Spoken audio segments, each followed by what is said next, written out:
Then we're going to drill down into capital hydrogen, specifically looking at some of the exciting projects that are going on there. So National Gas are going to give us an update on Project Union. SGN are going to give us an update on the LTS futures. And finally, Cadent will give us an update on the East London hydrogen pipeline. Then we're going to move on to hearing about some exciting import opportunities of hydrogen. So the Thames Estuary Growth Board and Ikigai are going to give us a talk on that. And finally, we've got some time for some of our consortium members to pitch some of their and share some of their things that they've got going on in the hydrogen space. And finally, we should have some time at the end for some Q&A. So yeah, so that's the agenda. And as I mentioned, we've fortunate enough to have an impressive list of speakers today. So just to introduce all of those to you quickly, if Michael, if you could flick over to the, yeah, so this is in sort of running order. So we'll have Kelly Manders will speak first, and she's the Regional Development Manager at Cadent, covering the east of England and London. We've got Claire Jackson, who is the CEO of Hydrogen UK, Roger Barnfield, who is the Senior Hydrogen Development Engineer at National Gas. We've got Kaya Ojinaka, who is the Hydrogen Development Engineer at National Gas as well. And Courtney West, the Project Engineer, who's covering the LTS Futures Project at SGN. And Max Koronka, who is a Project Engineer, also covering the LTS Futures Project at SGN. And with that, I'll now hand over to our first speaker, so Kelly Manders, Regional Development Lead at Cadent Gas, who's going to give us an update on the state of the consortium. Thanks, Harry, and thanks everyone for joining the call this afternoon. Really appreciate your time and effort to join us this afternoon. I hope you learn lots of new exciting things that are going on in the consortium group itself. So I just wanted to start with this call just to give you an update and to showcase the growth of the membership of the Capital Hydrogen Consortium since we launched in 2022. I think this is a great group of companies who are all keen and interested in the hydrogen agenda, and we're thrilled to have you all with us today. So we're really pleased to have seen the consortium grow, and we have over 80 confirmed members. And we've been updating the website with your biographies and the logos to showcase the variety, the breadth and the depth of the consortium group. We've also been doing our best to keep up to date with news that's relevant to the region, and we've been updating this on our website. So I encourage you to share any updates with us, and we can showcase those across the region. If you could go on to the next slide, please, Michael. So just to emphasise the strength and the growth of the consortium, we've also recently launched a Capital Hydrogen LinkedIn page, and I'd really encourage you all to join that page and keep up to date with all the activity and the progress that's being made. So since its launch just 2 weeks ago, we've reached over 281 followers, and we're hoping this will continue to grow. So we've showcased the project to date, and we're looking at how we move forward with this exciting project and opportunity. So please engage, tag, and share any news with us through that LinkedIn page that you can find later on. I'm sure Christina will put it in the chat for people to follow us. And then, as Harry said, we're going to send out the slides for this call and attach those to a newsletter. So we'll be keeping up to date following this particular meeting this afternoon.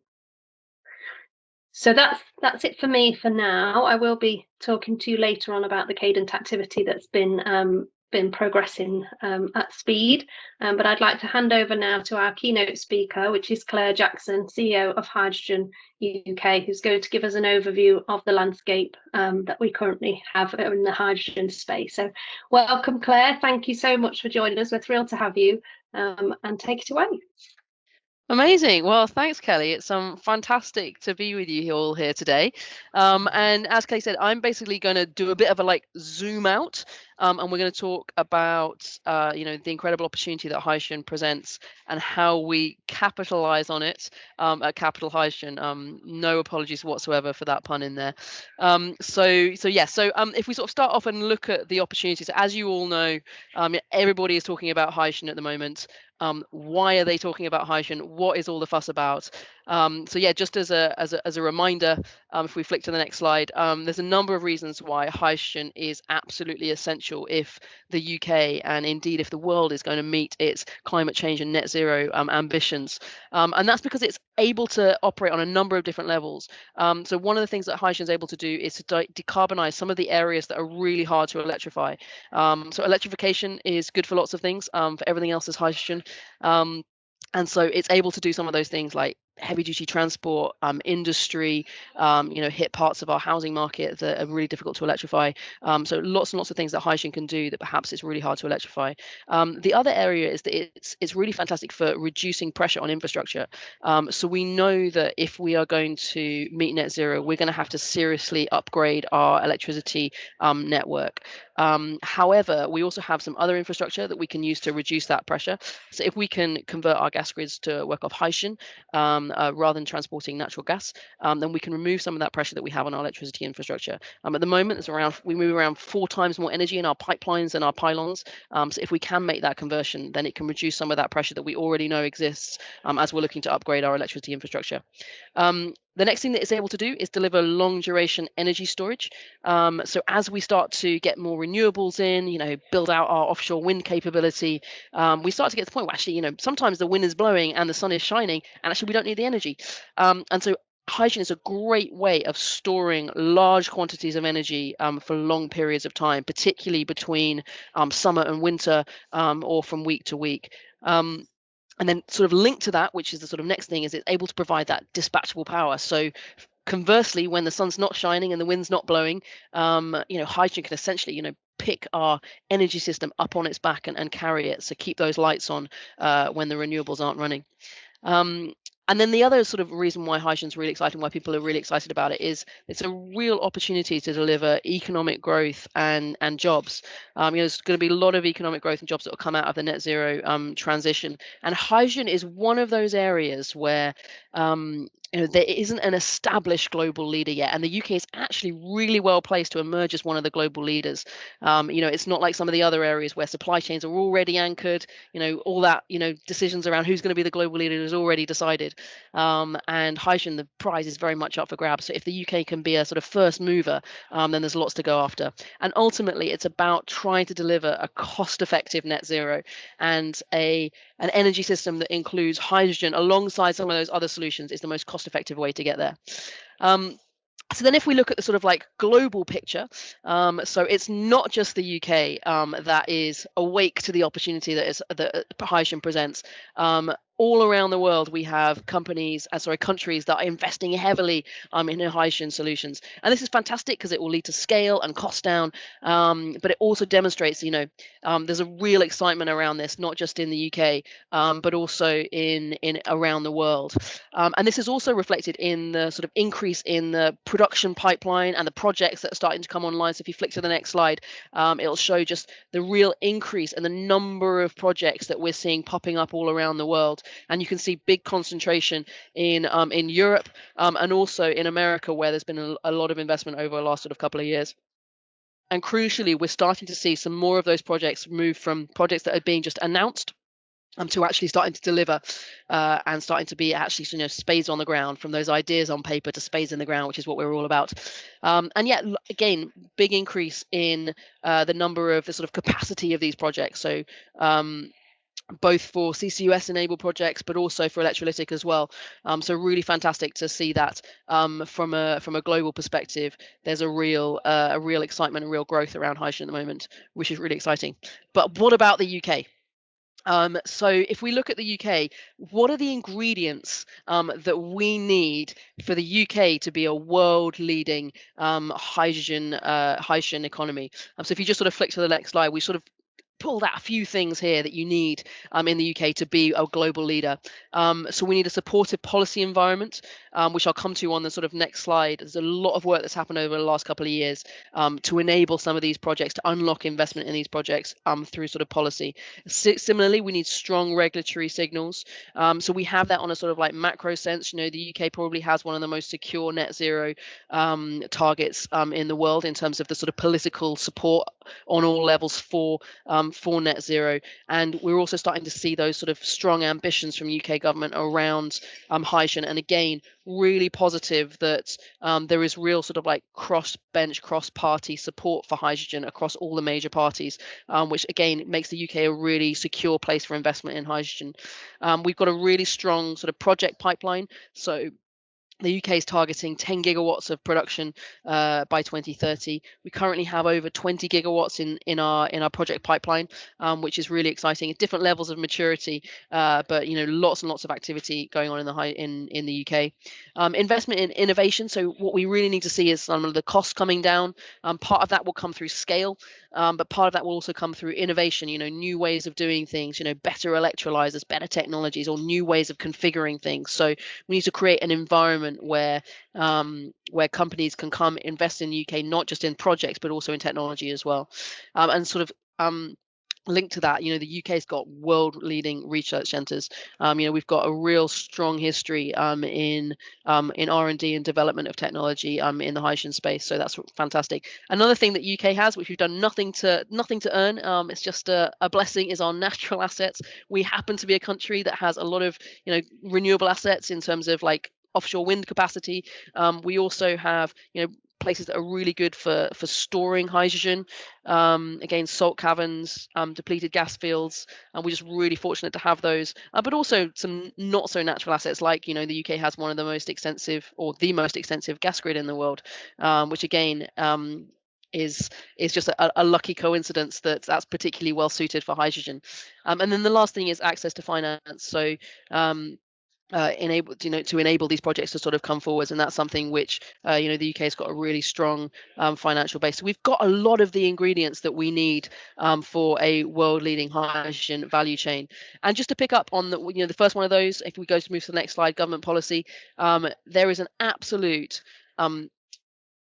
wealth of policy activity that's happened, particularly over the last couple of years, in putting the frameworks in place that will unlock projects and enable them to come forwards, and really positive to see that's starting to happen now. So everything from the sort of like high level strategy side of things, right down to policies around how hydrogen might be used in the power sector and those kinds of bits and pieces. And really key in that also is the UK low carbon hydrogen standard. So this is really important for the UK, and again, UK, one of the first countries to implement something like this. And this is the standard that ensures that every molecule of hydrogen that is supported under government programs in the UK is genuinely low carbon. So really, really important policy.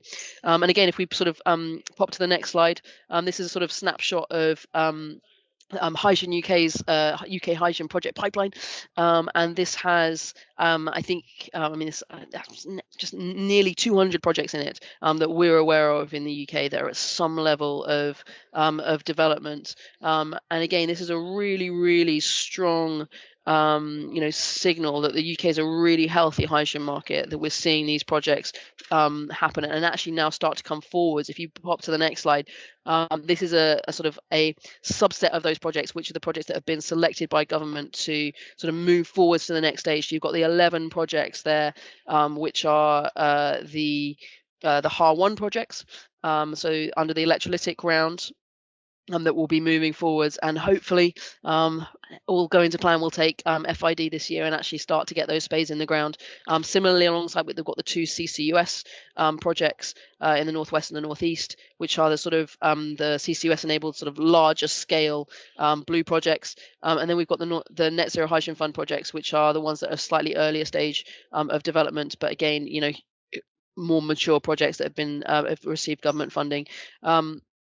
And then that's sort of on the production side. If we move to the next slide, I won't talk too much about transport and storage, because I know we've got National Gas and Kate who are going to talk a little bit more around particularly the sort of like networks and Project Union and those kinds of bits and pieces.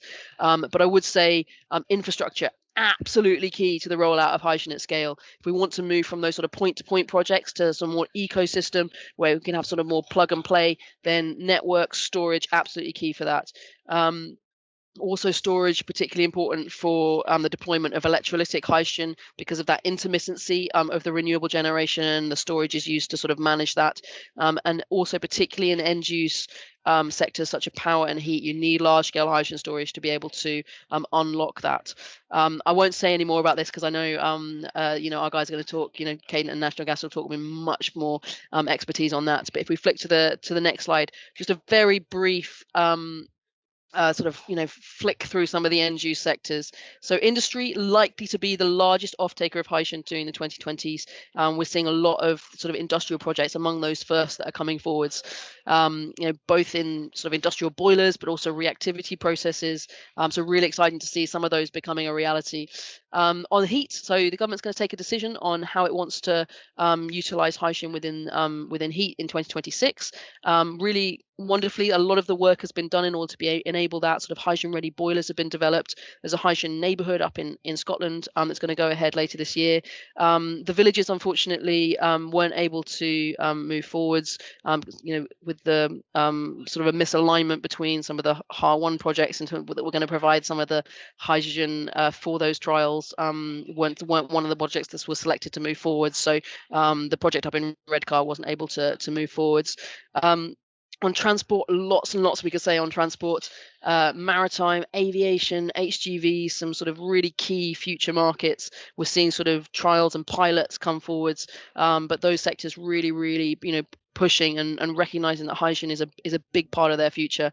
Already we've seen the deployment of buses in the metro area. So I'm currently in Birmingham today. We've got a fleet of 20 buses looking to sort of get more in the next year or so with a station here in Birmingham, and similarly lots of work going on in the Tees Valley where they've got sort of a hydrogen transport hub, which is sort of multimodal transport hub where you can sort of cluster some of these things which improve some of the economics and the reliability.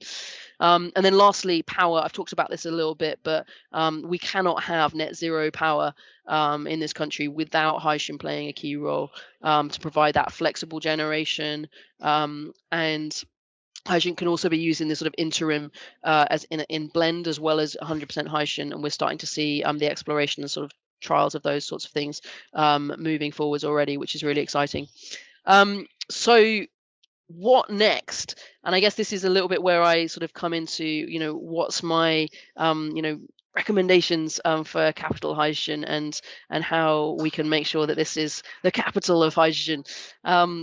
And so I think there's lots that we can learn from some of the other, clusters and regional projects that have, perhaps been operating for a bit of more of a longer time than capital hydrogen.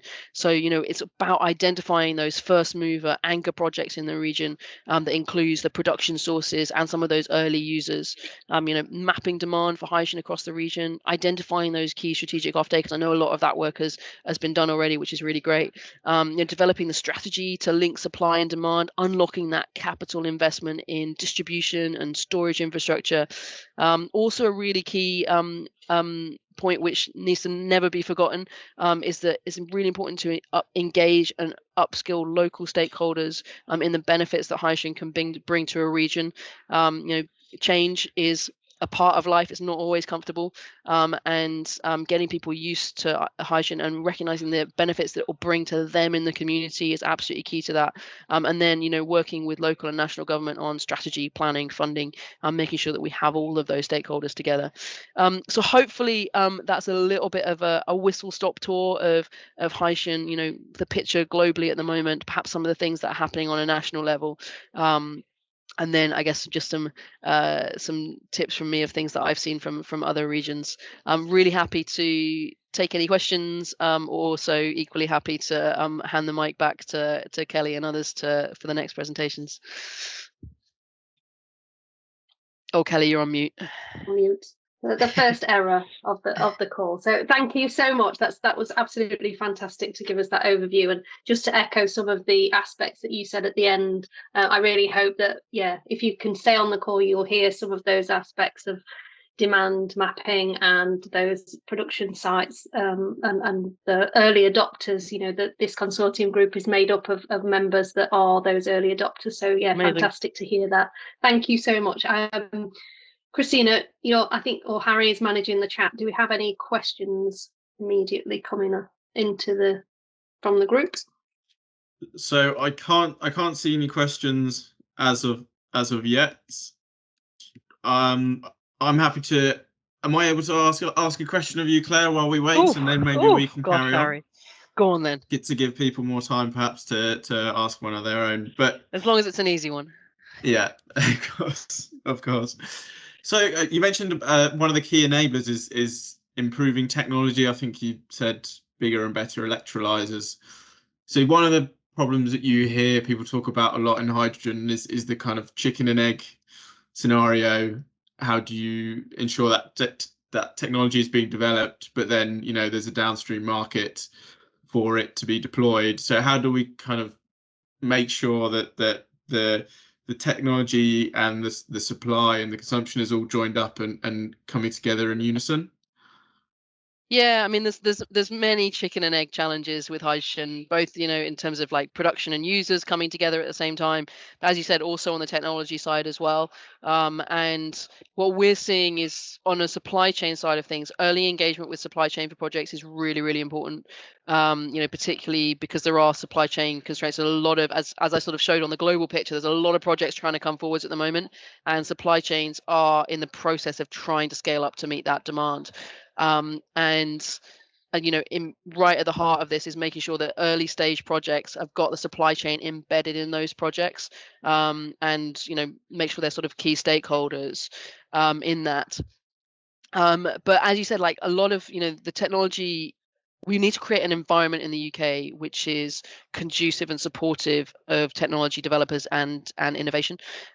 So part of that is to do with investment, particularly at some of the lower TRL levels, bringing forwards new innovations and technologies, but also in terms of supporting the scale up, and making the UK an attractive place to site manufacturing, site development, and I think there's always more that we could be doing. The UK, I think, is starting to build on that. We've seen that a little bit with the sort of new giga funding, which is aimed at supply chains. But I think there's more that we could be doing there to make the UK an attractive place, not just to deploy hydrogen solutions, but also to manufacture and develop them. Right, super. Yeah, thanks, Claire. I can see someone in the chat has their hand up, but I think if you're able to type in your question in the chat or the Q&A function, I think then we can answer it. Unless you can come on camera to ask your question. It says unknown user. If you're unknown user. There we go. Unknown user stepping forward. There did seem to be an issue just by the way with the questions that I wasn't allowed to place a question in the chat, but never mind, I'll place it in person. We're Chinook Hydrogen, so we're making renewable low carbon hydrogen from waste wood, biogenic biomass materials. And it's more of a general question, really around purity levels for hydrogen, because obviously we've got many different technologies going potentially into the pipelines, and we've set our stall out to make hydrogen to ISO 14687, so fuel cell grade. But we're quite interested to know what the likely, and indeed who will set that purity and potential contaminant levels might be, or might be allowed actually within the gas networks themselves. So I'm not actually expecting an answer, because I've asked the question before, different circumstances, as Kelly knows, but I just want to post it out there that it would be helpful to know what the baseline is, because that potentially, certainly for us, has implications around capital equipment and so on. What level of purification do we need to go to? So maybe I can just float that out there as an issue. Standardization in terms of what's needed for the pipeline itself, because I'm sure some users will locally purify the hydrogen to a higher level where they need it for fuel cell grade, but some, particularly in industry, will be quite happy to to burn it or blend it into existing equipment. Yeah, for sure. Not one that I can answer, I'm afraid. But yeah, I mean, certainly my understanding is that even if you put fuel cell grade hydrogen in, when you take it out, you probably still need a purification step if it's gone through pipelines of any kind of distance, really. So But yes, that's more one for the networks than for me. But yeah, I'll defer that one. Thanks, Tim, and thanks, Claire. Yes, I think we have taken that one back to our technical team to come back to you specifically on that one, Tim. I think that's all the questions for you, Claire, for now. But that was really great, and I think I'll be handing over now to the team from National Gas to give us an update on Project Union.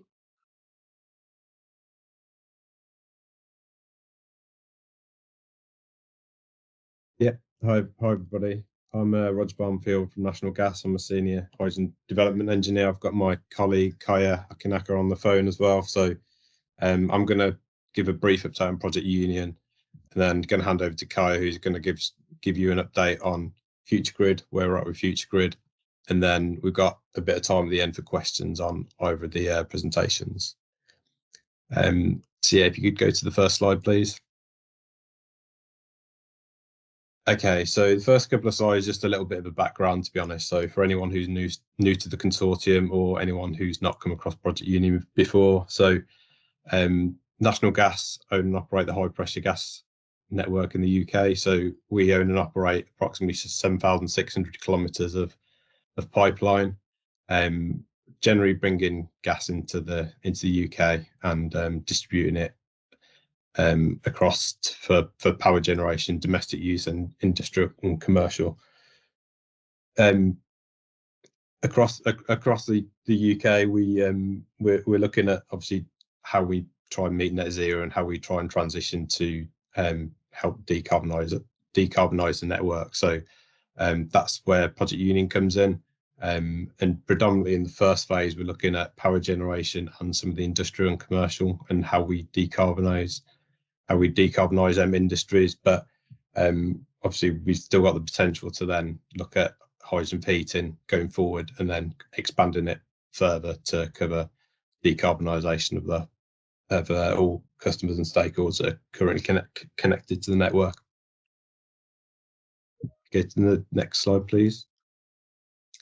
So I won't touch on all of these points. Probably 2 or 3 kind of key ones that I want to pick out just on the reasons for Project Union. So obviously the key one is decarbonisation of industry and power. So for us, that's what we kind of see as the easiest way of achieving a high level of decarbonisation in a quick timescale to enable kind of a move towards a net zero, and stop our reliance on fossil fuels such as methane. I think energy and storage is quite key to Project Union. So for us, we obviously want to connect all the kind of production, demand and storage together, but by providing access to storage, that helps manage the intermittency of some of the renewable energy. So by moving some of the moving some of the hydrogen into storage, that means it can be available kind of on demand as and when it's required. And then the other piece, I think, just to touch on, is just around the market coupling. So that talks about just the connection of isolated production and production sites to increase competition. So we see that as a key driver to kickstart the hydrogen economy, and that I think that applies in the UK. So we can connect the industrial clusters where hydrogen is currently produced and consumed to a wider audience, but also with an eye to the future of how we then connect that into the wider European grid. So interconnection into Ireland and into Europe, into the European hydrogen backbone that's also being developed alongside this project. Yeah, thank you. So at a glance, this is broadly what Project Union is expected to look like. So we are predominantly focusing on repurposing where we can. So we're looking at reusing existing methane assets where we can release them from the existing network and transition them safely to hydrogen. So in terms of scale, Project Union is looking to be approximately 2,000 kilometres, so approximately a quarter of the size of the current gas grid initially. But as time goes on, if demand continues to increase and we do end up we do end up getting a positive decision on hydrogen for heating, then it could expand further in future phases. The key, like I say, the key driver for Project Union is so that we can connect the key production, demand and storage sites together so that we can provide access to storage to all hydrogen users across the UK. I think it's also important, like I say, we've got that interconnection into the wider parts of Europe. So we've currently got a gas interconnector at Moffat into Ireland, and we've got the interconnector at Bacton that goes into Europe. So for us, they're key strategic sites that we can build wider than just the UK, and we can provide additional resilience to users of the network when we've developed it. Go to the next slide, please.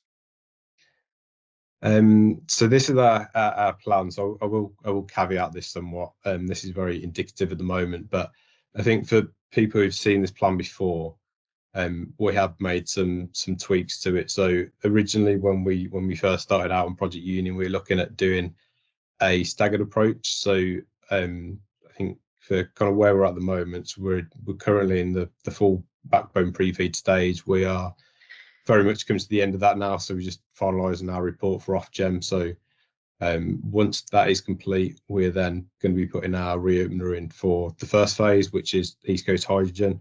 But previously, where we said that we were going to do a staggered approach to feed, we are looking at triggering the following sections as soon as we can. So we effectively move all phases to feed as soon as possible. I think the intention of that is, and I suppose a slight change from previous, is that we've realised that actually some sections we have limited scope to repurpose assets. So in terms of the whole pre-construction construction phases, what we realised is that on some of the sections where we don't have any repurposable assets, we are going to have quite a significant amount of new build in some areas, and obviously that also drives the amount of planning and any potential DCO requirements. So we need to move some of them forward a little bit to make sure that we can hit the 2035 target that we're aiming for to meet governmental targets. I think just looking at the construction phase a little bit, we still do have a slightly staggered approach, and that's just to reflect some of the intelligence that we've managed to find so far in terms of repurposing. And across the country, we realised that some sections and some geographical areas have better repurposing potential than others. So that's just to reflect that where we have repurposable assets, we expect some of them construction periods to be slightly easier because there's less new build and less planning requirements. But like I say, some of the sections where we have limited options for repurposing, there is going to be a significant amount more construction work, and therefore we need to spend more time planning, but we will also have a longer construction period to reflect that. Go to the next slide, please. So the next couple of slides, just to give a bit of an insight on kind of what we've been doing since we last presented to this panel. So we've been doing some repurposing analysis. So the key to that really is we've been doing internal network capability analysis on the methane network. So we've been looking to try and understand what pipelines we have spare capacity in, and what pipelines we may be able to release from the methane network. Once we'd done that, we understood what pipelines might be available to us, we then developed a decision support tool, which basically feeds in a number of various different criteria, such as like material types and condition information, to effectively put a score against the pipeline. So the intention of that is so that we can understand which of the feeders that are available are most suitable for transporting hydrogen, and therefore which ones are the ones that we should be preferring, where there are multiple options for us to choose from.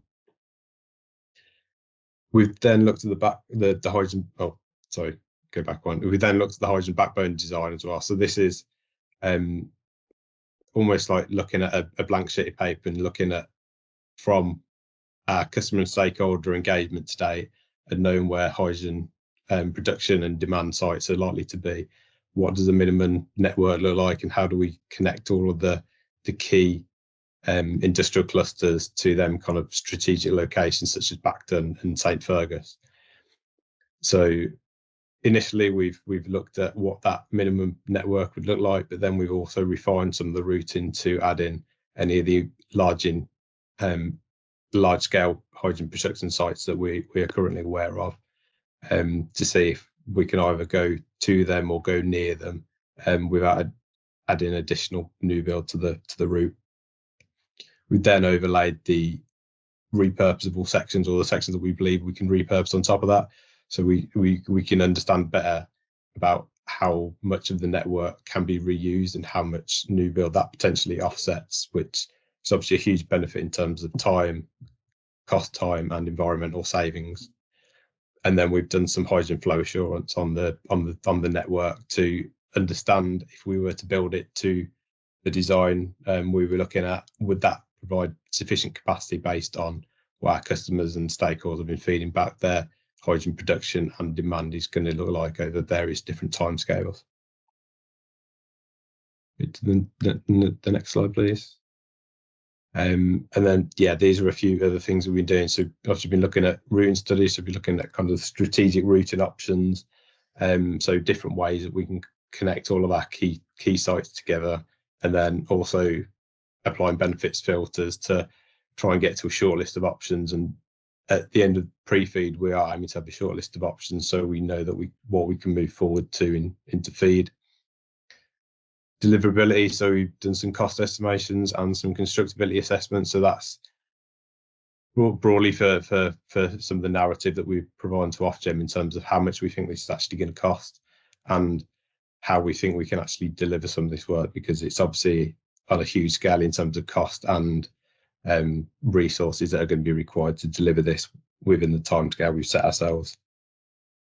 And then the bottom two are just around kind of what we've been doing to basically make our case to Ofgem so that we can get through the next stage gate and get funding for feed so we can progress our plans further. So we've looked at developing a feed scope, the cost for feed, and the needs case and justifications that we need for each of the specific areas that we can move them forward as individual requests to Ofgem for funding. Go to the next slide, please. So this slide is just to give a brief update on some of the things that we learned through the work that we've been doing so far. So I think one of the key points is around the customer and stakeholder insight. So as we've kind of moved the process, we've seen new projects come up and other projects fall away. So it is very much a moving target at the moment. So for us, it's very much keeping our finger on the pulse, making sure that we're aware as to what the current planned projects look like, so that we can feed that into our routing and adjust it to make sure that whatever network we end up building is going to meet as many needs of the customers and stakeholders as possible. In terms of the repurposing, we've got a better view on which ones we can release from the methane network without impacting supply. So that's really helped us in terms of being able to narrow down in some of them sections where we believe we've got repurposing availability, where we can minimise some of the new build, and that obviously makes it easier for us to consider how much new build, what new build routes that we need to do, because we would just be connecting repurposed sections rather than building from a whole blank sheet of paper. We also have a better view as well as to how we would do that repurposing. So we're currently developing alongside Project Union a repurposing standard. So that effectively will be our criteria that we will need to meet to make sure that we can safely transition the methane pipeline to hydrogen. So that is effectively our kind of check sheet that we need to go through, and that's obviously given us a list of actions that we need to go away and find more information on to make sure that we can meet that criteria and we can successfully repurpose the sections that we've identified to date. Like I said previously, we have got a full new build as well, which is at the moment it's seen as a bit of a fallback position. So in the event we can't repurpose a feeder or any of our feeders, then we have that as a fallback position, so we're not starting from scratch if we do need to revert. But we are at the moment quite positive that we can repurpose, and we haven't found anything that suggests otherwise. We also, like I say, we've done them kind of cost and constructability assessments, so we do have a better understanding of some of the potential costs and some of the constructability challenges that we are going to have to overcome to be able to deliver this piece of work. The next slide, please. And then, yeah, this is just to cover the next step. So, like I say, on the customer stakeholder engagement, I think that's something that we just need to keep on doing. So like I say, we just need to keep our finger on the pulse, make sure that we understand what is going to be required in each area, and we keep updating our plans as things change to make sure that whatever network we develop is going to meet the needs of all the users. So we've got submissions for Ofgem coming up. So the pre-feed report is predominantly for Ofgem, but we also have reopeners for East Coast, and then we will follow with the remaining 8 sections of Union, so that we can progress everything through to feed with the aim of getting that done by the end of the year. Once we're in feed, so like I mentioned earlier, we've got a short list of options for each section at the moment. We want to quickly whittle that down to a single option so that we can start doing some of the more detailed planning. So that will be our primary focus in that early stage of feed, to make sure that we can get it down to a single option, and we can start making plans and progressing the work as quickly as possible. And then the remaining points are all kind of around procurement and how we address some of the challenges that we're going to have with Project Union. So obviously it's a huge project. It's very large in terms of geographical scale. So we are aware that there are some risks in terms of skills and resources and the availability and the volume that are going to be available on the market.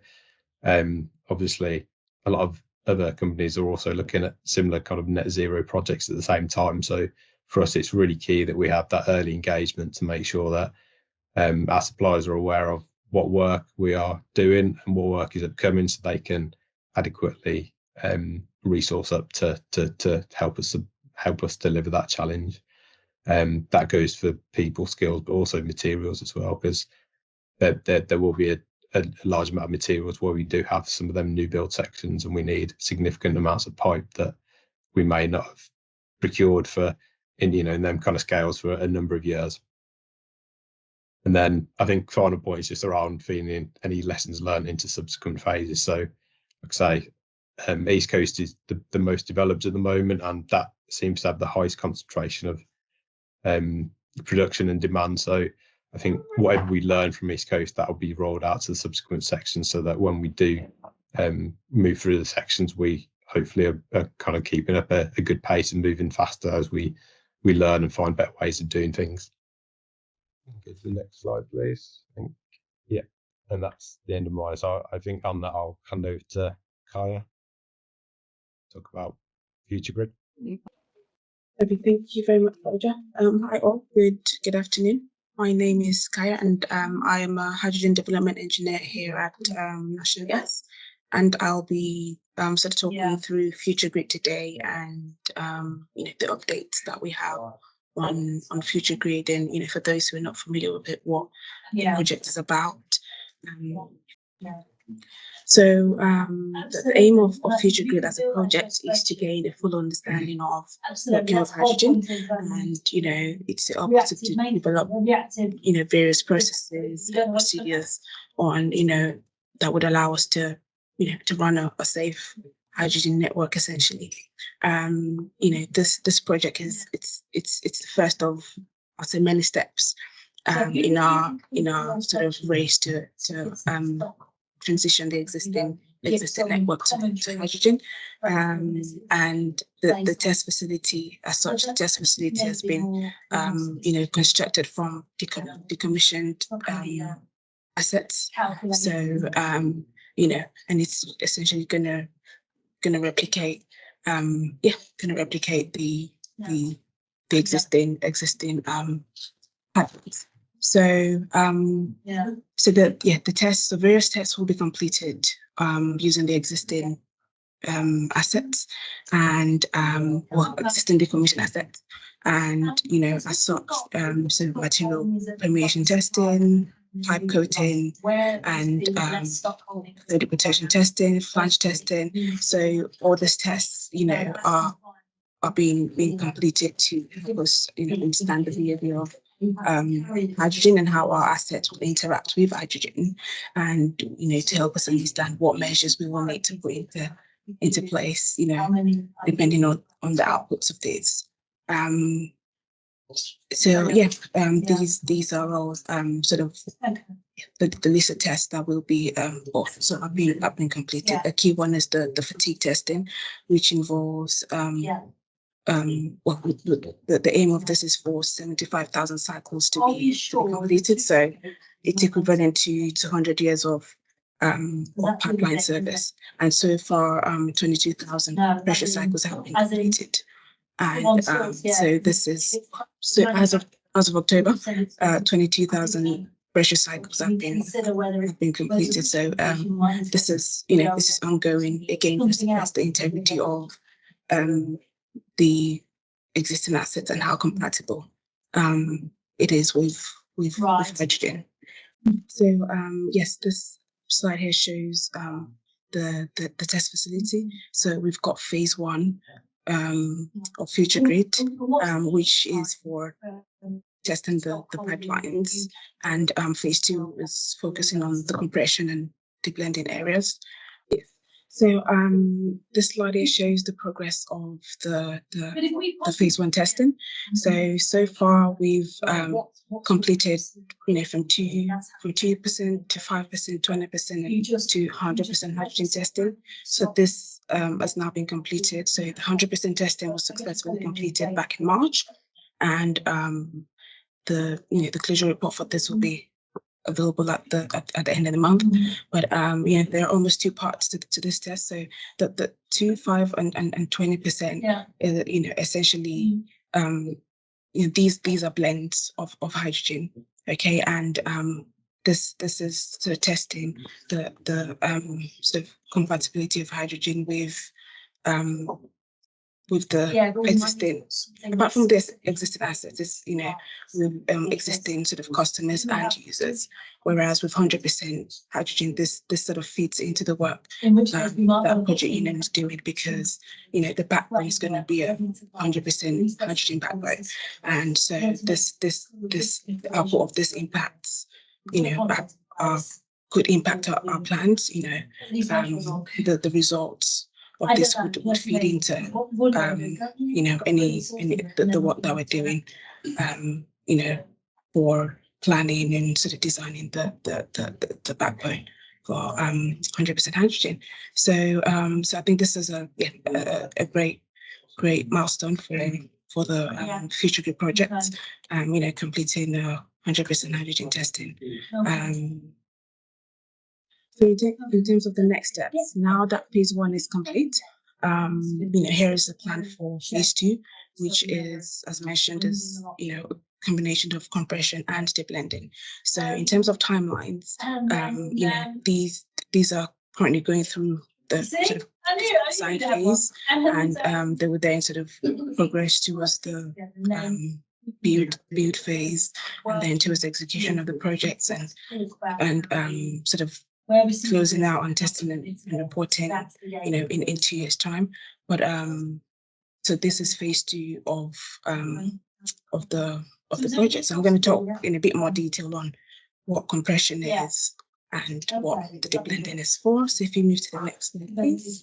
So this part of the project, we'll sort of establish, whether existing compressor units on the high pressure network can be adapted for hydrogen's use, can be adapted for hydrogen blends, as well as 100% hydrogen, and repurposing existing compressors, will mean a huge cost saving, rather than building out new, rather than building a new compressor compressor units or compressor stations. So again, this test is quite, the output of this one is quite important. And it's for Project Unit particularly, it will help to develop the business case for repurposing compression assets as as part of the work for the backbone. So again, this is quite a key one for us. And again, as mentioned, it's taking decommissioned compression units and just testing their compatibility with various hydrogen blends and with 100% hydrogen. And I think that the plan is for them to be adapted. So the plan is for the existing units to be adapted for 100% hydrogen. So deblending is the second part of the phase 2 project, which will look at demonstrating the separation technology that will separate hydrogen and natural gas. So essentially, the main reason for this one is for the use in transport, in the transport sector, and the reason being that before a backbone becomes available, this technology will be useful in extracting hydrogen from the network, really. So it's going to go through a process of separation from natural gas, purification and compression, before then being transported to the relevant sort of fueling station. So this technology is quite an important one, more for the existing transmission network, because there will be some sort of hydrogen blend in the existing network, in the existing methane network in the future. So again, this is quite a useful project, and I think proving this technology will be very useful to to our various existing customers or power stations, etc. So so that's where we are with the blending work. So yes, that's it for me on Future Grid, on the progress and what the plans are. And please let me know if you've got any questions. Roger, could you just quickly hop back on? So we have a question from Andrew Price. Andrew mentions that you spoke about a 2035 target in your presentation. Do you mind just clarifying which target you were referring to in your presentation? As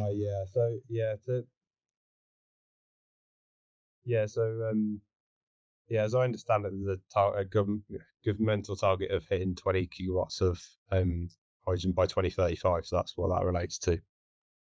Okay, cool. Thanks for that, Roger. So I think there's a question from Leighton Austin in the Q&A. Has there been any movement on potential opportunities around the blending of natural gas and hydrogen? Around the blending. So the work is this on the blending or the blending? I'm assuming blending into the current gas grid. So I mean this is ongoing at the moment. So the test being completed of Adam is as mentioned is sort of one of the few steps being taken to just sort of test out our assets. Existing assets will react to hydrogen, to hydrogen mix. And that, as shown earlier, 2%. So a blend of 2% was completed, 5%, and then 20% was completed. And then before we then completed the 100% hydrogen, a month ago. So so that work is ongoing, and so far there hasn't been sort of any issues or sort of any effects on the pipelines, Yeah, Okay. so that's the update on that. So yeah, it's all ongoing, and that's the sort of essential the reason for the Future Grid project. Yeah, I was just going to add to that in terms of trying to get hydrogen into the gas network. I don't think we've got a target date for that yet at the moment, but we are aware that the Europeans are looking at it, and obviously if they've got hydrogen in their network, then we need to be able to accept it in our network because we are interconnected. So yeah, it is something that we do need to understand better, but I don't think there is a specific date as to when that's going to happen yet. Okay, yeah, so by the sounds of it, if I understand correctly, the kind of technical feasibility studies are approving the concept, and now it's a case of working out where it makes sense commercially and how to roll it out. Is that a sort of good summary of the answer? Yeah, I'd say so. Yeah, like I say, I think European networks are looking at it. We just need to understand if we can put it in our network and just be ready for that when it does happen, so that we can, yeah, we don't have any issues that later down the line. Okay, great. Yeah, thanks for that answer, Kay and Roger. I mean, you feel free to add some more detail to Leighton's question in the Q&A function. I think we have a hand up that went up from Guy, but then briefly went down again. I'm not sure if that was on purpose, but it's since come down again. It's not. Hello, I'm here. Hello. Can you hear me okay? Yes, yep. Okay, fantastic. Yeah, so I just it's more of a general question. I know we talked a lot about transmission and kind of future hydrogen rollout, but I just wondered, was there any kind of reflection on kind of hydrogen pricing? You know, the cost of hydrogen to the off taker, to the end consumer. You know, we're going to be following a kind of a natural gas pricing structure in terms of MBP and transportation costs, etc. So I'm just interested to understand from a hydrogen expert point of view how they see the market developing there. So I think Claire is Claire around. Are you able to? I think this is one for Claire, but until she comes back. So I don't know if you're familiar with the HAR1 projects, which is basically the sort of first round of electrolytic hydrogen projects that the government has allocated funding for and revenue support. So it's the hydrogen production business model. So it is a function of cost of production. So the government basically agree a sort of strike price with each of these projects, and then they sell the hydrogen to their off-taker at the price of natural gas, and then the government basically cover the difference from the strike price and the price of natural gas.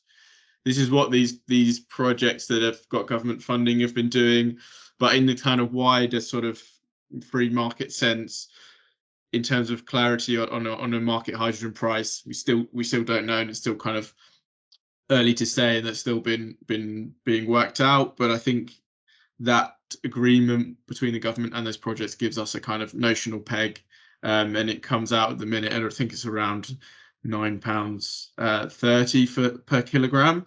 But we do, you'd expect that to come down in the future as technology and scale increases. But yeah, we don't really know exactly yet from a market point of view, but that's the sort of government policy at the minute. Okay. Does that help? Thanks. Yeah, no, I think it raises some kind of interesting discussions just in terms of the evolution of kind of the hydrogen market from a kind of pricing liquidity. My assumption is, obviously the benchmark, the default is all around natural gas. And, as a buyer of natural gas, a lot of natural gas will into hydrogen as a solution.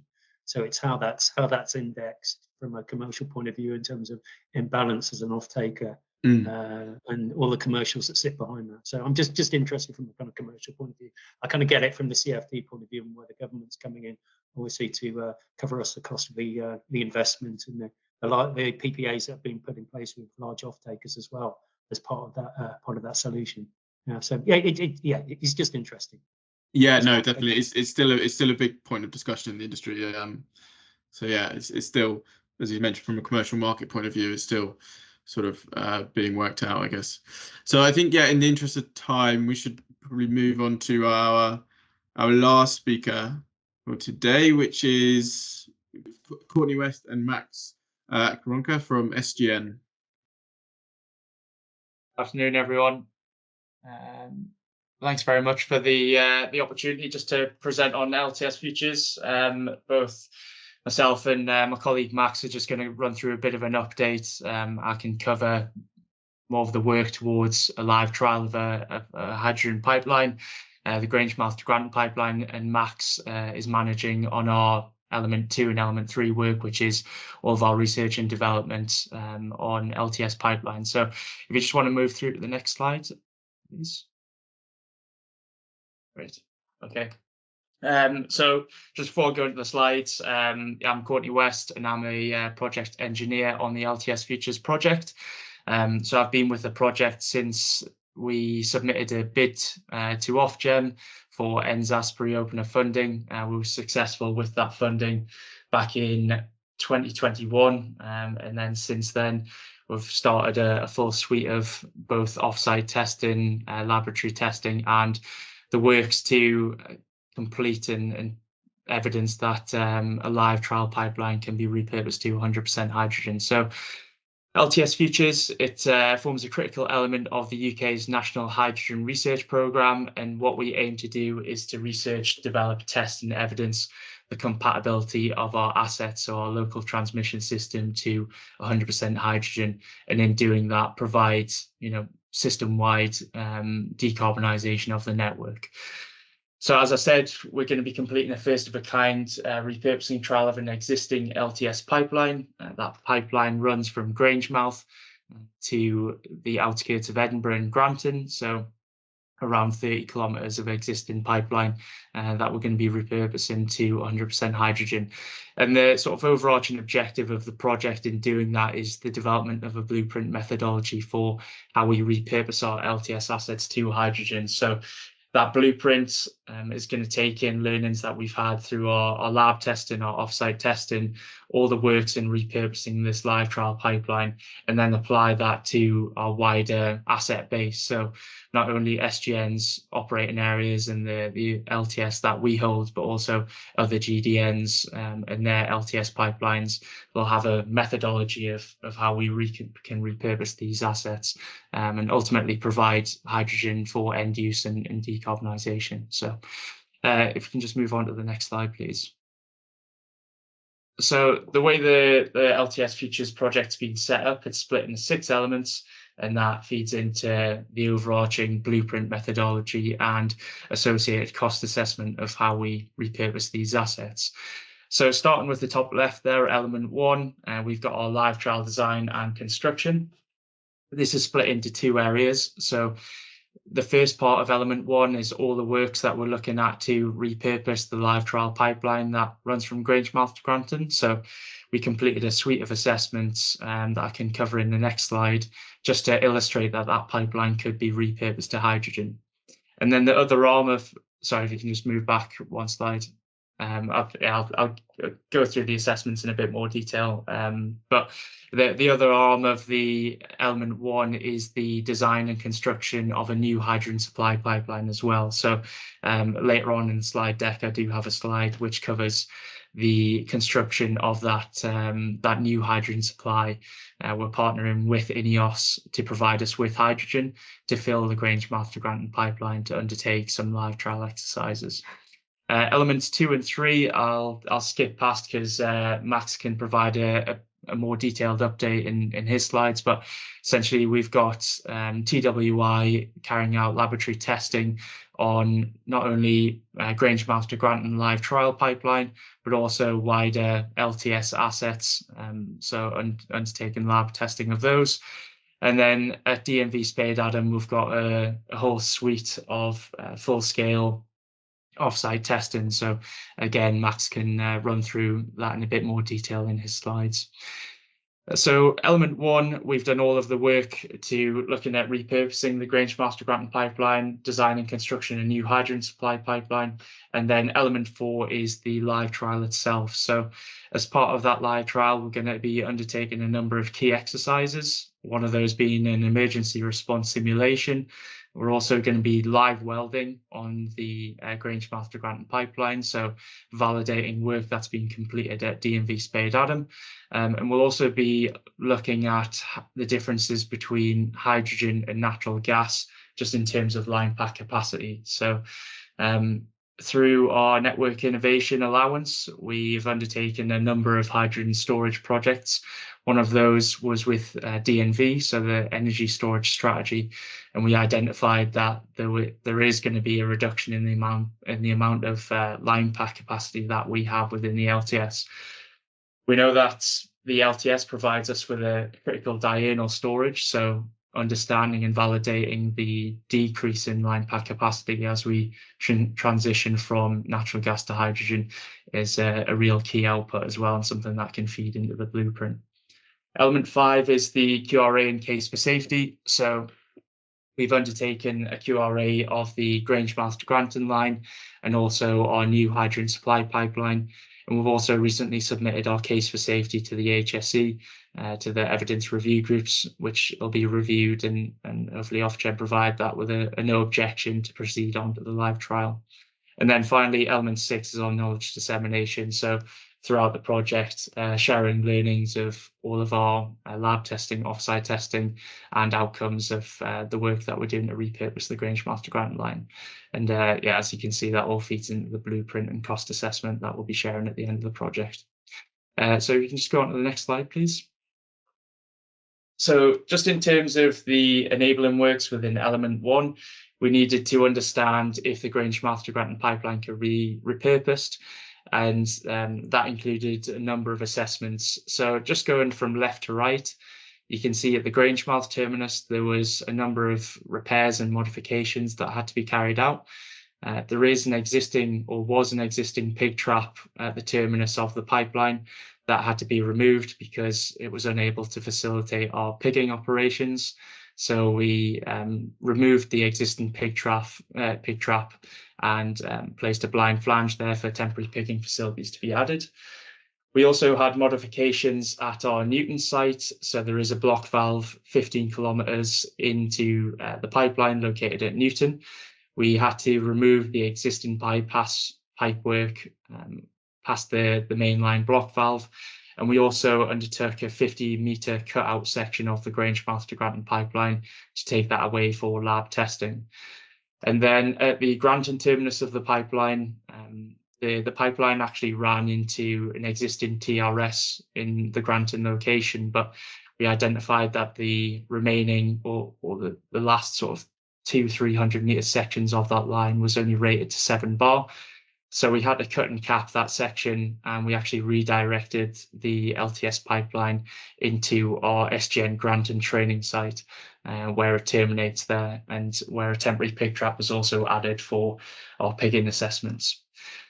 So as part of the enabling works, we'd also carried out above ground surveys. So that included detailed line walk of the line, SIPs and DCVG surveys, and also river crossing surveys as well.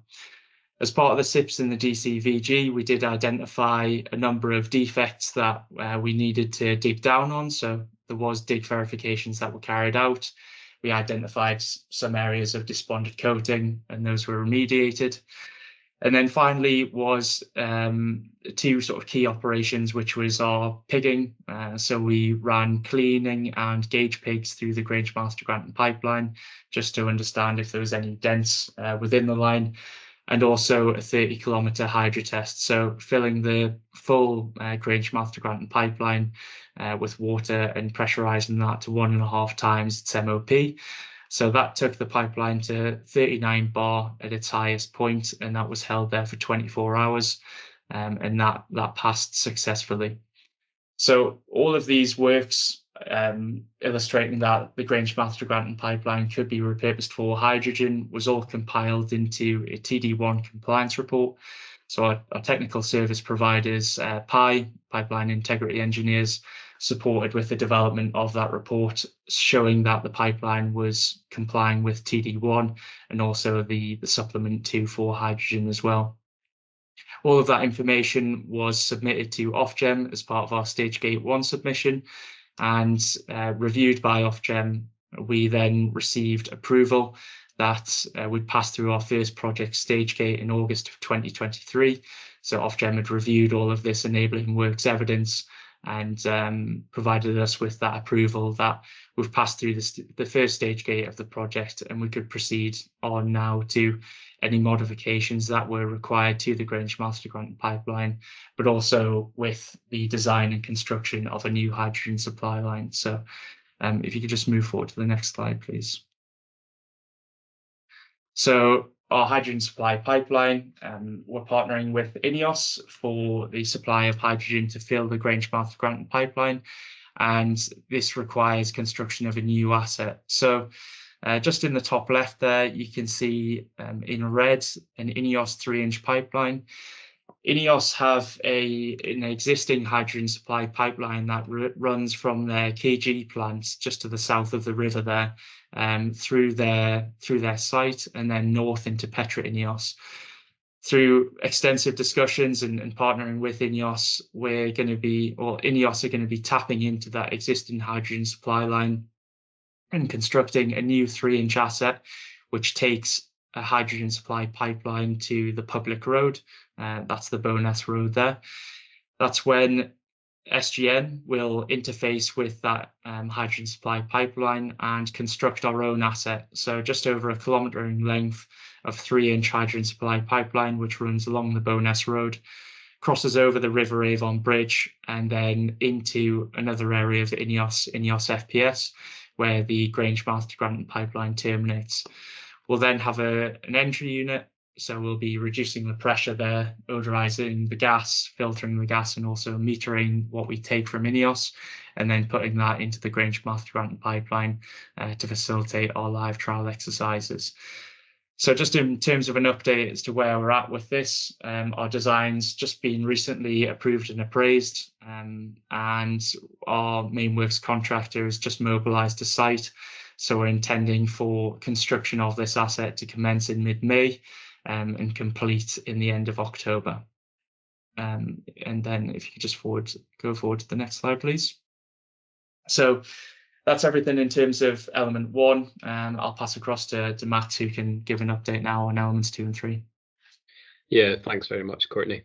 So in addition to all the work that we're doing for the live trial and repurposing the Grangemouth to Granton pipeline, we also have a lot of research and development that's going on at the same time. We've got 6 main elements, which I'll just quickly go through. So we have materials testing. This is being done down at TWI in Cambridge. We've taken bits of the Grangemouth to Granton pipeline out the ground and also taken bits of pipeline from elsewhere on the SGN asset base, sent them down to TWI, who have sectioned them up, and we're now progressing with a testing programme in air and in hydrogen on this material. We have a lot of tests, including strength tests, ductility tests, toughness testing, and fatigue testing. And a lot of the tests are spec'd in current hydrogen pipeline standards, such as ASME B3112. We're testing not just the pipeline material, but also the seam welds and the girth welds. So the girth welds being those joints that are created in field to join bits of pipeline together. And as I said, we're testing everything in air and in hydrogen to really understand the effect that hydrogen has on our material. We've also completed a programme of hot works at DNV Spade Adam. Now, hot works include both live welding on a pipeline and under pressure drilling, so creating a new connection or providing a repair to a pipeline. We completed works last summer where we added 4 Ts to a hydrogen flow loop, and I've got a slide on that next, which I can go through in a bit more detail. But we're particularly proud that we've managed to complete this, as that's a UK first ever live welding onto a hydrogen pipeline.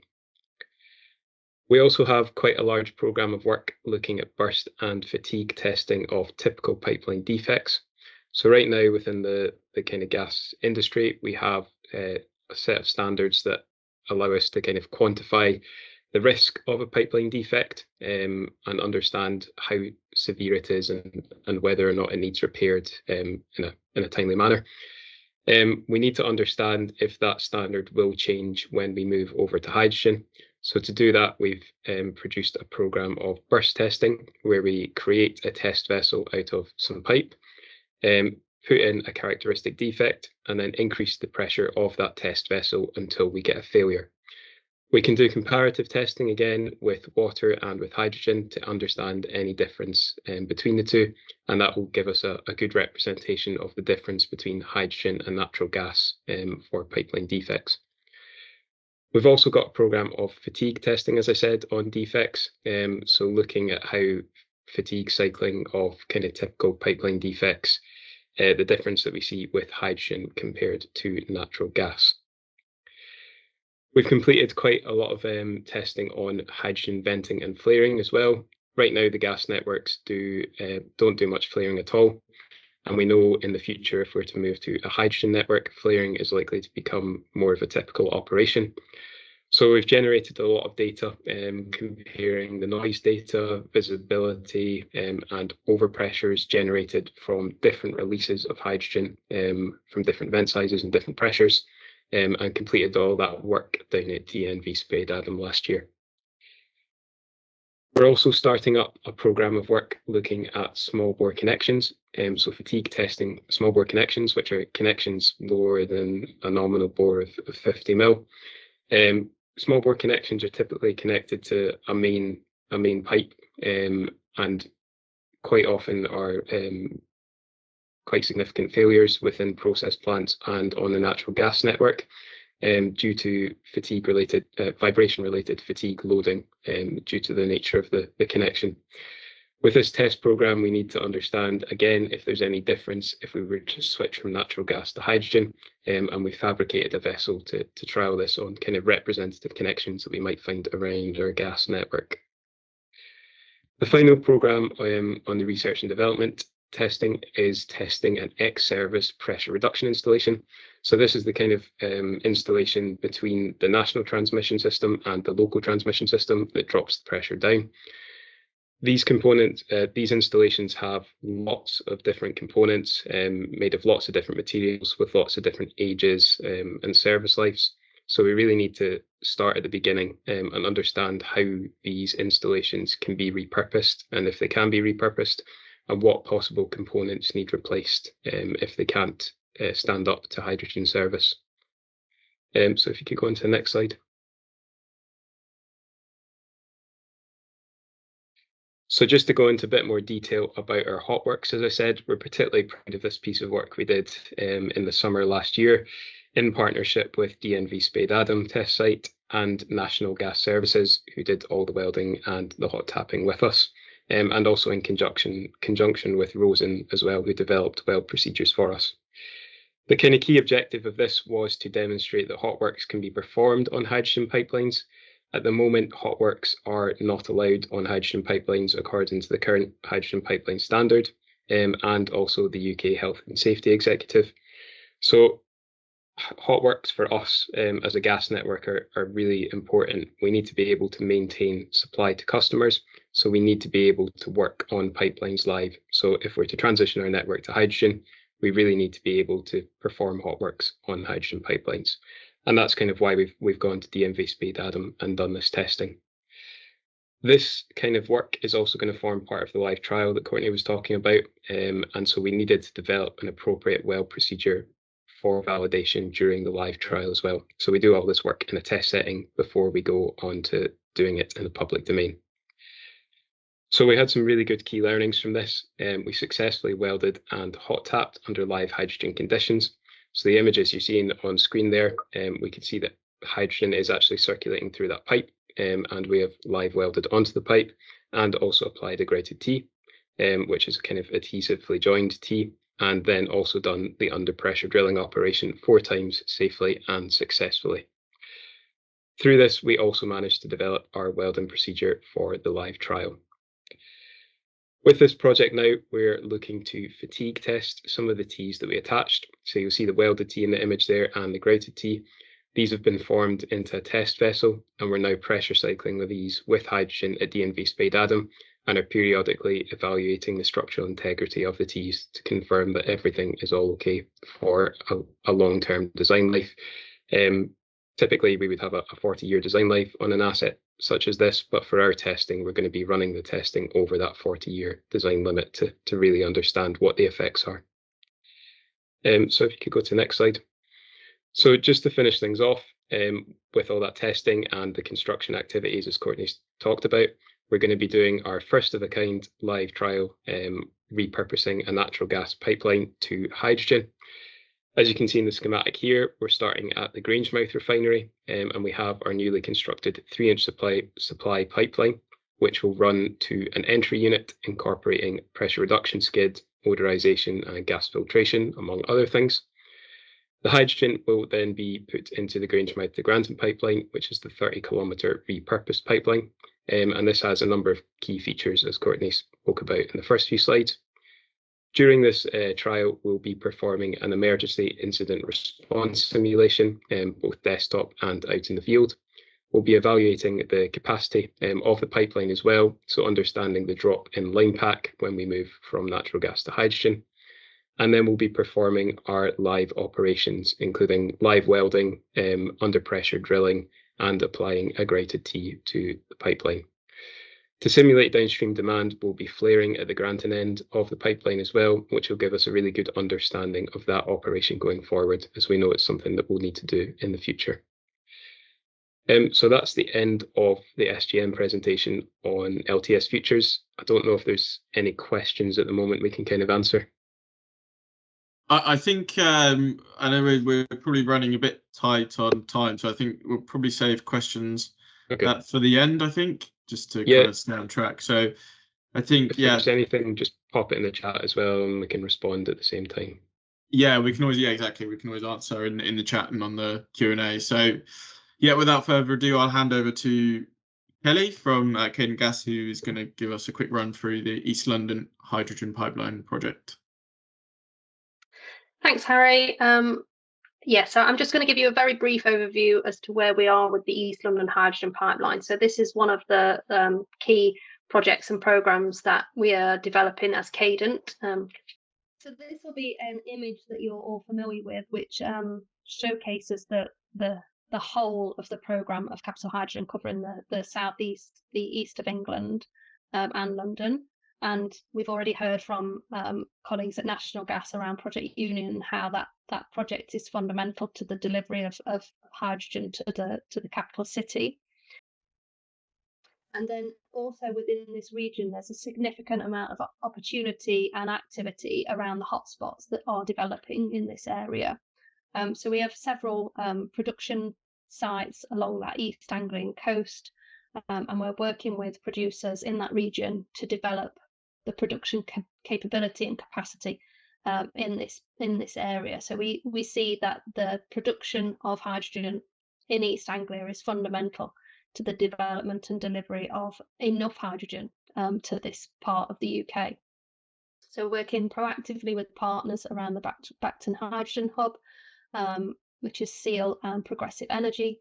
We're looking at potential off-takers around Kings Lynn, and looking at feasibility of the green hydrogen production at that site as well.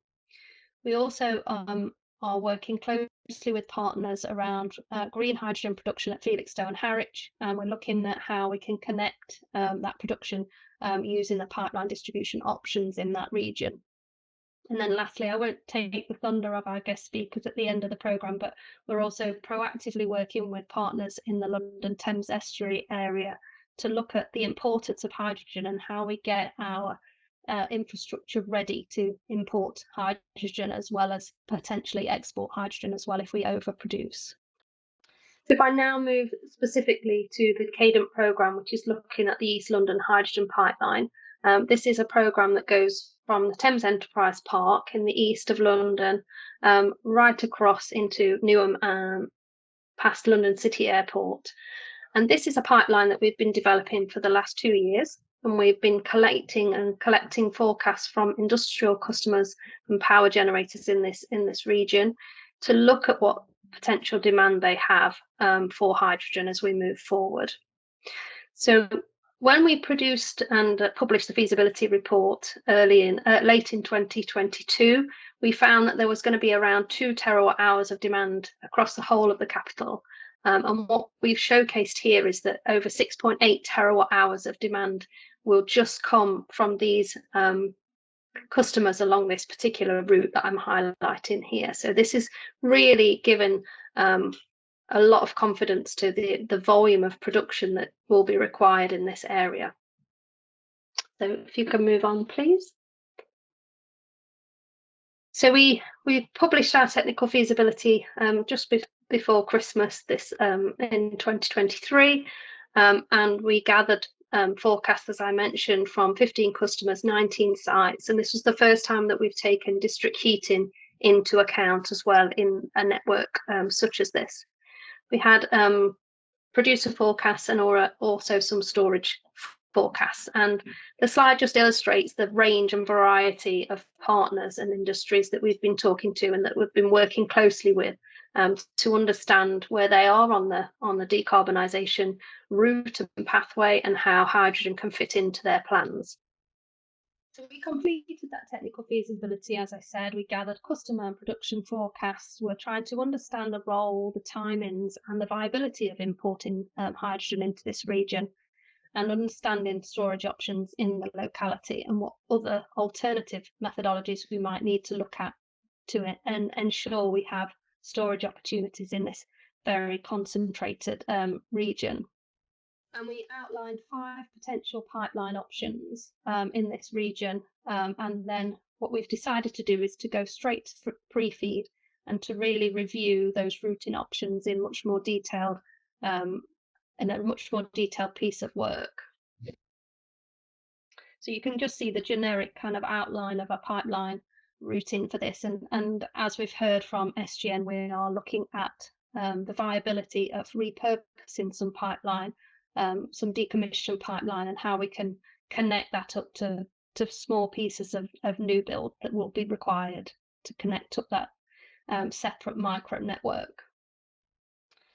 So this table just illustrates the volume of demand and the growth in demand as we move forward into 2035 plus, and that hydrogen supply which we've gathered forecasts for at this current time. So we feel that this does give confidence to the producers that this region does have significant demand, even though it is outside of the main industrial clusters that have previously been identified. So we're in the stage of preparing to go to pre-feed. So we're in the tender process currently to retain consultants to undertake a detailed technical pre-feed analysis to make sure that we can achieve a level of project assurance to showcase that technical, consenting and constructability perspectives are all covered in the next phase of the work that we're moving towards. So we've gone back out to the customers and we've asked for steady state. We've gone from steady state to transient flow analysis to understand peak demands, how that changes, and to ensure that this new micro network that we're looking to build will really be able to service all of their requirements across the range of industries that we've been talking to. So where are we now? Well, we're just coming to the end of this prep piece of work, where we're just going to transition over and go through the procurement process. So we have around 84% of the critical data that we require in order to take this to the next phase of work. So customer engagement has grown from 15 to 19 customers, and we've got updated, much more detailed forecasts and analysis to work with from 14 customers. So I would encourage anyone else along that pipeline that I showcased earlier to get their forecast back to us as soon as possible, so that we can make sure that your demand is included in our plans.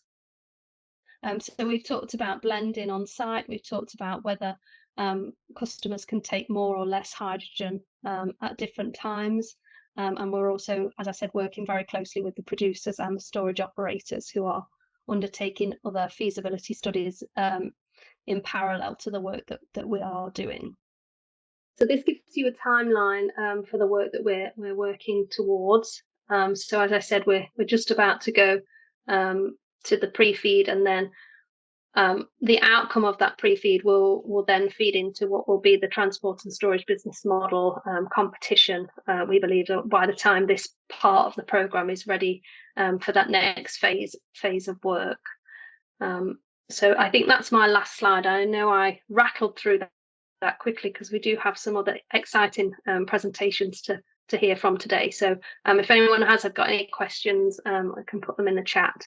But I'd like to hand over, I think, now to colleagues from the Thames Estuary Growth Board, who I'd like to invite to give us some of their exciting insights into potential import. Thanks, Kelly. Good afternoon, everyone. And my name is Andy Thompson. I'm a portfolio director with the Thames Estuary Growth Board. I'm just going to touch on who we are and the work we've been doing in the region, and specific to hydrogen at the end, and then again introduce Liam Cawthorne from Ikigai Capital, who we've been working with in establishing a hydrogen route map and feasibility studies within the estuary, and more recently an exciting project which Liam's been leading on with South Africa, which we'll touch on at the end. If I could have a next slide, please. Thank you. And then the next one, just to introduce, and apologies to those who already know about us, but we're now a private sector non-for-profit organisation. We're funded by DLUC. Our main role and main aim is to deliver investment and growth within the Thames Estuary region. As I say, we're funded by DLUC, but we now have a private sector-led board. But importantly, we also have a good representative from government, and that includes the leaders of Kent and Essex county councils and the relevant London boroughs who are located within the estuary region. One of our main roles, and one of the reasons we're set up, is because I think there's something like over 19 local authorities within the estuary alone, 2 county councils, various stakeholders, so lots of opportunities, but no one single organisation who was trying to bring that together. And that's really been our main, I guess, our main role, and in particular in areas like hydrogen, our main focus in trying to generate a demand-led cluster approach. So although obviously close proximity to London and all the good things of London, the Thames Estuary region also has pockets of real deprivation and challenges, but at the same time, there's great opportunity as well. And as you can see from the slides, it's a combination of things. It's a connectivity, it's a transport, it's the proximity to London, it's the proximity to the ports, which combined together, that presents a great opportunity across a number of sectors, which I'll go into in a minute.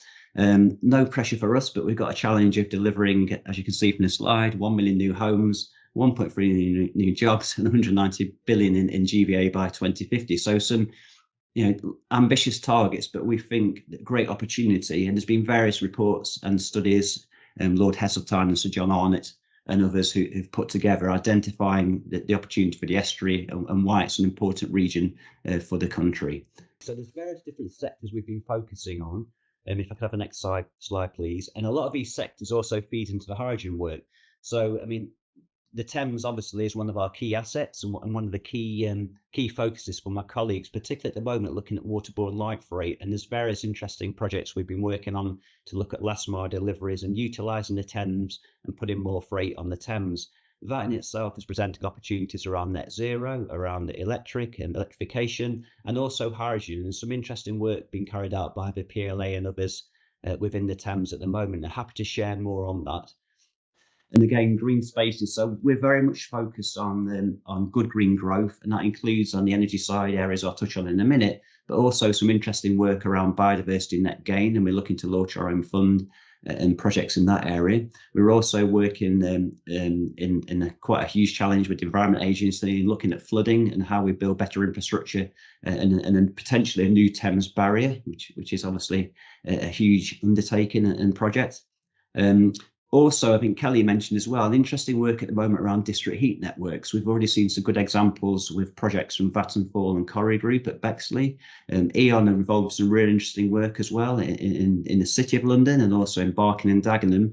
And we're now working with some of these organisations and investors and the UK Infrastructure Bank and others to look at how can we take these good examples and good pieces of work and replicate across the estuary region, particularly when we're looking at new housing developments and new developments, and also working with, an example I give is with new data centre operators and others, and using that heat from those facilities.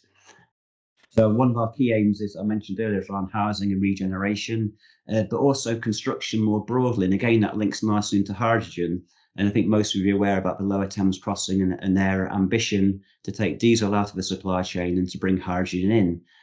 That's been a real catalyst and has created a lot of interest from hydrogen production companies, both from the UK but also internationally. And we've been working with some of those companies to look at demand, to look at the region and to look at brownfield sites where they may be able to produce from. And so the Lower Thames crossing is one such example. And also been mentioned today, I think, discussion on the ports, airports, and the ports. I think most of you have seen the announcement last year from RWE at the Port of Tilbury, and they have an interesting 10 megawatt trial project, which they announced, which the ambition then to go to 100 megawatts. So some interesting things happening there, but again, aligning nicely with the opportunity in the region around infrastructure, housing and construction. So specific to hydrogen, so I think going back a couple of years ago now, the Growth Board commissioned DMV and the Ikigai Capital, who Liam's representing today, to do some interesting work to look at, where is the opportunity in the estuary? Where could hydrogen play a role? Where will that demand come from? And how do we deliver on that? So the outcome of which was feasibility studies and hydrogen route map, which we can share with you. That's on our website and is all public information. And I think what that showed was that across the region there is a great opportunity if we cluster up and trying to combine both the construction, both the port side use cases. It's got the highest concentration of heavy goods movement in the UK. So there's lots of different opportunities, but when combined and clustered together, and obviously work with Cadent and SGN also again presents that demand and also a great opportunity for developers and investors. I mentioned about Lower Thames Crossing and Tilbury as two such examples, but happy to share that information with you all after the presentation. So within the route map, you'll see here the cluster approach and various different locations within the estuary, the ports, and I think Tilbury and Ramsgate's identified there, London Gateway and various others, City Airport. So again, had lots of opportunity in an ideal scenario going up to 2035 if all is delivered, and looking at hydrogen refueling stations as well. Around the estuary, roll on roll off vehicles at the ports. You've got the access down to Dover and Ramsgate and elsewhere. Again, presents demand, but also great opportunity. If you cover next slide, please. Thank you.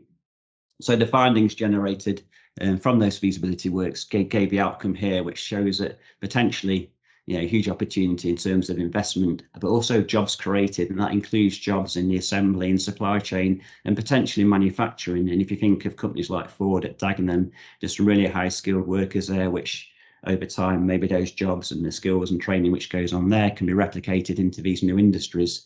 We've also done quite a lot of work with academia and with higher education institutes as well, the colleges within the region, UCL particularly in hydrogen. We've been bidding on, and hopefully we'll find out in the summer various different opportunities with UKRI, which, if successful, present again a great opportunity and a bit of a catalyst to help companies trial and test and try and improve some of the capability within the region. Happy to share more information on this and to take any questions. I've kind of whizzed through that because I want Liam to have a chance to talk more about the exciting South Africa project, which we've been working with Ikigai and a consortium of companies and academia on. So thank you. Thanks, Liam. Thanks, Andy.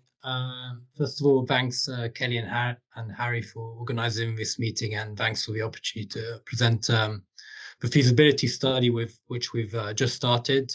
I guess before we get into it, I guess the exam question we're trying to solve with this project is, as I'm sure many people are aware, there's all these huge green hydrogen projects being announced internationally, still to see which ones will actually reach FID. But what we wanted to understand is, can low carbon hydrogen, which is imported in the Thames estuary, complement domestic sources of production and help to meet the potential demand and supply gap, which through some of the work we've done historically with DNV and the Thames Estuary Growth Board, but also which, Cadent and the Capital Hydrogen Project have also identified, is there an opportunity for imported low carbon hydrogen, which we're trying to work through in the feasibility study. So roughly a few months ago, we submitted an application into the program called UK Pact, which I'm not sure if everyone's familiar with, but it stands for Partnering for Accelerated Climate Transitions. And essentially, it's an initiative funded by FCDO and DESNZ to support decarbonisation initiatives in developing markets. As of not very long ago, we were awarded the funding for a 2-year-long feasibility study to explore the viability of green hydrogen production and export infrastructure from South Africa's Eastern Cape region to global markets. So it covers also, as well as UK Thames Estuary, also covers Europe and Japan. And we're working closely with the Industrial Development Corporation of South Africa. I guess one of the key questions is why Thames Estuary and why Eastern Cape? So Thames Estuary, as I was saying before, is one of the regions in the UK that we think potentially there might be more of a case for imported hydrogen as opposed to other regions which have a capability to produce hydrogen domestically at a competitive cost. So that's why we've chosen this region in particular to focus as a case study. Eastern Cape is a very interesting region in South Africa. It's one of the regions which has been identified by the South African government as one of the ones which with the greatest potential for green hydrogen production at a very low levelized cost overall, due to abundant renewable resources such as wind and solar, and it benefits also from existing port infrastructure in the area. And the most important thing is that there is already a real-world existing project there that's being led by Hive Energy, which some of you may know, they're a British developer, with many gigawatts of renewable energy projects delivered globally. And the initial phase of a project in Eastern Cape is targeting 1.2 gigawatts of electrolysis, which is targeting 2028 for commissioning. So the consortium that's delivering the feasibility study is quite a large one. So it's ourselves, Ikigai, with Nelson Mandela, who are leading on the overall project management and delivery of feasibility study, but supported by a number of UK partners, Thames Estuary Growth Board, National Gas, DNV, UCL, University of Kent, and Hive Energy. Each of these partners obviously have expertise in different areas, which is one of the benefits of working in a consortium. And one of the, I guess, the key objectives of what we're trying to do is, understand, what is the potential levelized cost of hydrogen delivered to end users, and considering the same boundary from production to end use in certain applications, whether that's for transport and hence requires fuel cell grade hydrogen or hydrogen used in industrial applications. So we're really trying to do a feasibility study which is technology agnostic and will compare apples for apples in terms of all the various hydrogen carriers which are being considered globally. So obviously ammonia is probably the main one, but there's also liquid organic hydrogen carriers, methanol, methane, metal hydrides, and others, which a number of parties are exploring as the optimal carrier for green hydrogen. And it's still a little bit unclear which one of these will be, the preferred option. I think probably it would depend a little bit on the circumstances and the value chain of, understanding the characteristics of a specific import location. So we're looking at Thames Estuary, but we're also considering Rotterdam in the Netherlands and the Kansai region in Japan as other potential markets to import green hydrogen. And the focus of the feasibility study is primarily on the hydrogen carriers and on the port infrastructure required both at the export and at the import receiving terminals. Some of the potential benefits. So, of course, this is a project primarily aimed at decarbonizations on both ends. It's a lot to do with also stimulating investment. Obviously, the export component of the project is very key from a bankability perspective, and revenue diversification to support the overall delivery of a project. So, this isn't a pure export project only. There's also local demand that's going to be served by this project. And it's also about, advancing developments in terms of port infrastructure, which is one of the things, I think probably a lot of people in the estuary will be grappling with. Next. And in terms of, I guess, opportunities for collaboration, as I mentioned, we've just started this feasibility study. So we'll probably have a lot more, a lot of the findings and will be made public from this project. And we welcome, obviously, the opportunity to speak to particularly ports or import terminals, energy users, traders, shipping companies, hydrogen carrier technology companies, and infrastructure investors. So if you are interested in finding out more about how you can get involved in this exciting project, I think the slides will be shared after the meeting. So don't hesitate to get in touch with myself or Andy. And I think that's it. If you go on to the next slide, yeah, perfect. Brilliant. Thanks, Liam. Thanks, Andy. That was fantastic. I'm going to move on quickly because I want to get these last pictures in, and we have got some questions, I think. So can I welcome now Jahan Kanga to give his pitch on Rux Energy, please? Welcome. Fantastic. Thanks, Kelly. Thanks, Kelly. Really appreciate the opportunity to quickly plow through. So Rux Energy, we really focused on hydrogen storage. Next slide, please. And really driving down the cost to $1 US per kilo. We use this technologies called metal organic frameworks, which we've got a number of patents around. These are, we can think of them as like molecular sponges. It's physisorption to radically improve the volumetric density of hydrogen in any kind of dispatchable tank. We've got two different kinds of systems that we're developing, one for ambient temperature systems at low and medium pressure that can deliver sort of about doubling of the density, 30 to 100 bar systems.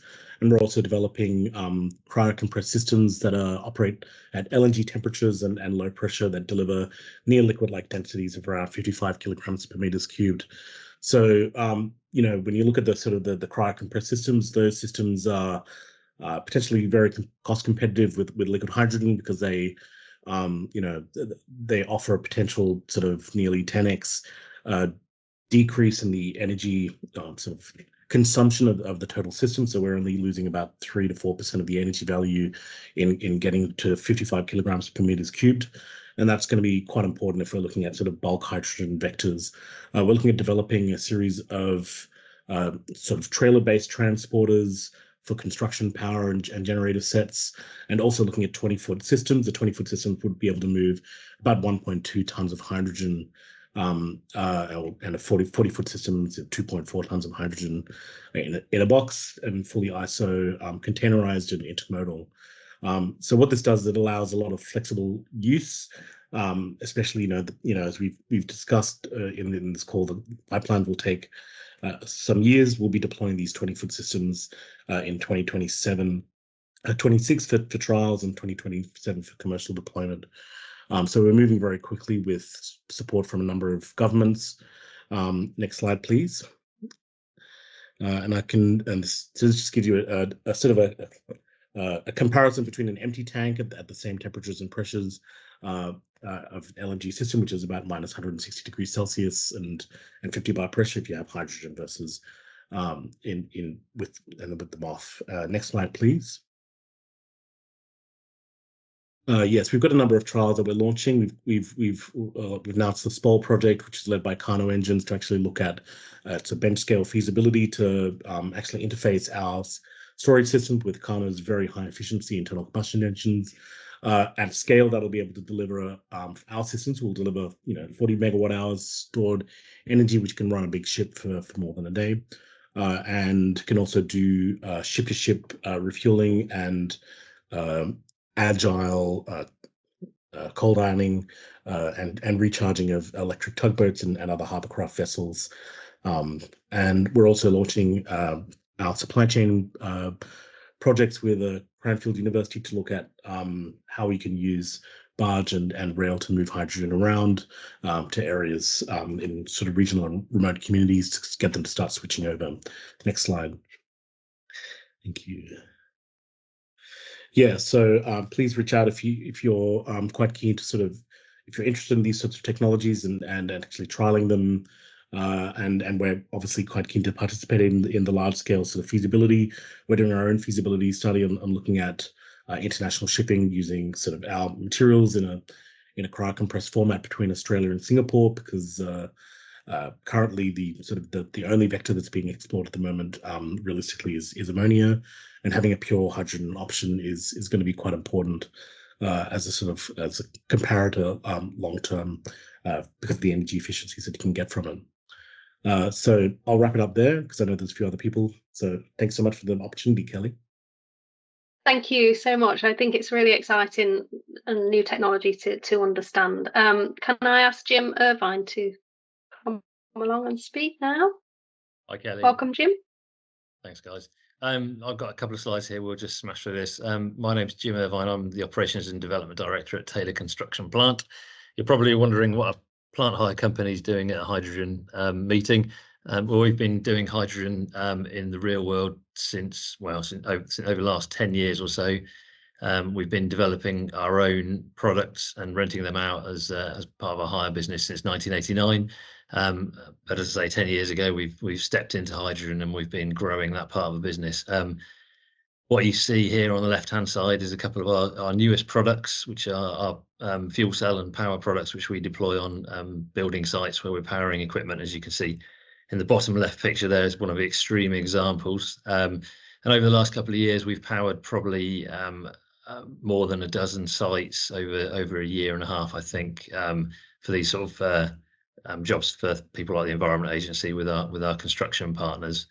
I guess the main thrust of our business, though, really is to move away from what we've been doing with our diesel fleets originally to move towards hydrogen. If you can hop to the next slide, I'll try and do this in a couple of minutes. So what I really wanted to take the opportunity today is to give you an idea of the scale of what we're doing. This main picture in the middle here shows our lighting towers, which is sort of I guess our flagship product. We've got a fleet of over 1,200 lighting towers, and about 3 years ago, there was only 100 fuel cell powered lighting towers. The rest of them were diesel, but as those diesels are dying, we're relifing them as hydrogen fuel cell powered lights. And now we're up to about 460. And every winter, we deploy those around the country with construction companies on big rail projects, HS2, TransPennine upgrade, all the way through to your bog standard builder's yard. We're nationwide business, so we've got depots across the whole country from Scotland to the southwest, as you can see those blue blobs on the left-hand side there. So we're within 2 hours of all our customers. And one of the key things that facilitates this really is also the gas management we do. So we supply these lights, which we've designed, developed, and deployed ourselves.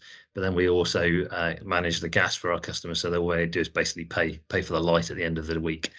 When we monitor our systems so that we know when to change the gas. So essentially what we've got is basically a business which is moving completely away from our diesel equipment right into hydrogen. We're not going to pull any punches. We're going straight for it. I mean, just to give you a bit of an idea of scale, we turn over about £10 million a year, about 70 people in the whole business, and we're moving. As well as lighting, we're doing a lot more power work, as you saw in the first slide now. So that's our growth area today. So as a business, we turn over about 10 to 15,000 cylinders a year. So we're moving that much hydrogen as part of our logistics operation. So we're operating with compressed hydrogen in the field today, and we're using it in real world applications. So we're sort of way beyond demonstrators, prototypes, and pre-production. This is normal business for us. So I think I'll stop there, and hopefully that's given you a bit of an overview. Get in touch with Kelly if you've got any questions, and she'll put you in touch with me. Fantastic, thank you, Jim. I think that's really exciting to see it all happening now. So I'm thrilled that you could join us today. So thank you very much. And lastly, if people can hang on just a couple of minutes, it's Yasmin Ali is going to just give us an update on the production plans you have. Thanks, Kelly. Yeah, I don't have any slides, so this will be quick. I'm Yasmin Ali. I'm a business and project development manager in RWE's green hydrogen team in the UK. 2 projects that are relevant for this work. So we're working with the Port of Tilbury. Andy from the Thames Estuary Growth Board mentioned the project. Last summer, we announced that we were working together with the port and Mitsui to look at green hydrogen production at the port. We've got plans for a small scale demonstrator project, so something between 0.5 and 1 megawatt.